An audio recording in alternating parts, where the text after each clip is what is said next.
Can you imagine being ejected from your car or even going through the windshield of your car? Just think about that for a minute. Now think of how important seatbelts are and how they save lives. Seatbelts affect our lives daily and definitely affect our loved ones. I choose to speak about this today because ehs.okstate.esu states that 40,000 people die a year in car accidents as a result of not wearing a safety belt. Hmm, sad.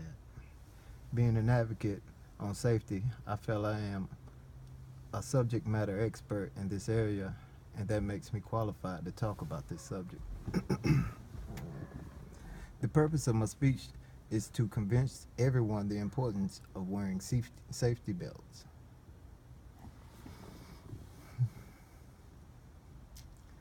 Everyone should know how to properly wear and secure a seat belt, which consists of the belt strap snugged across shoulders and lap.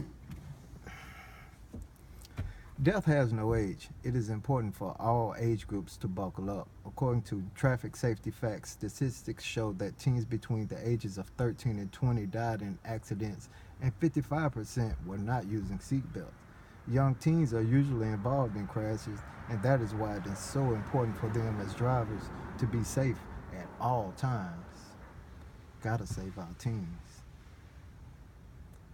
Research will show that wearing a seatbelt will reduce serious deaths and injuries by half, as stated by the National Safety Traffic Administration.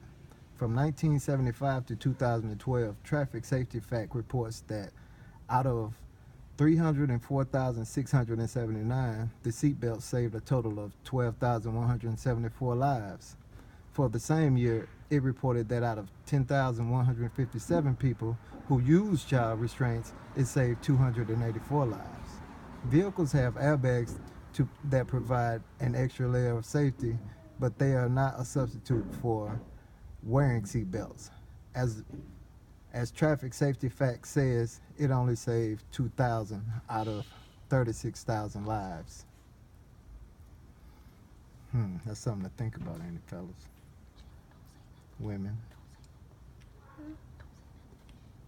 There are many safety measures that can be done to make sure everyone is protected and wearing a seatbelt, as reported by Dr. Zenzar TB, Sleek DA, Schultz RA.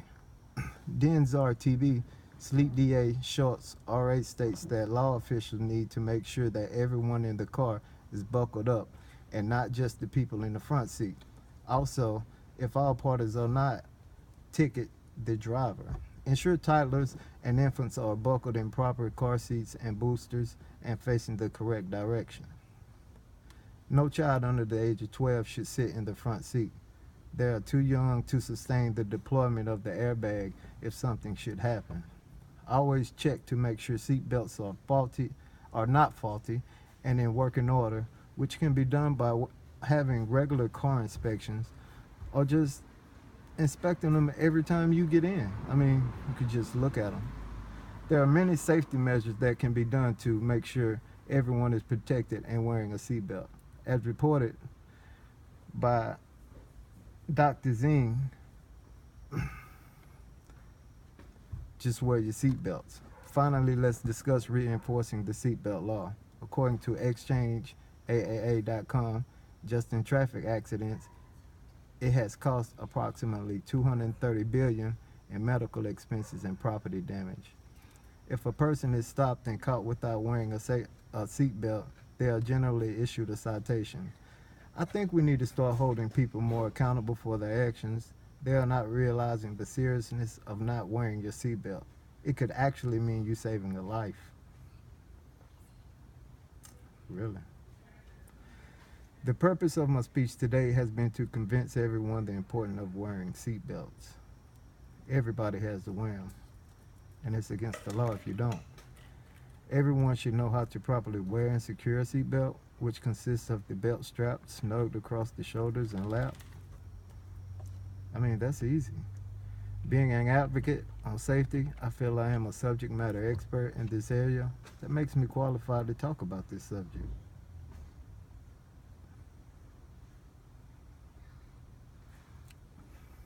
I mentioned earlier how seatbelts save lives and death has no age. But last but not least, in this time it has taken me to talk about this today, I have spoken about how buckling up is meant for all age groups, taking different safety measures to ensure everyone is properly buckled and reinforcing the safety law. So buckle up, it's the law, and click it or ticket. Thank you.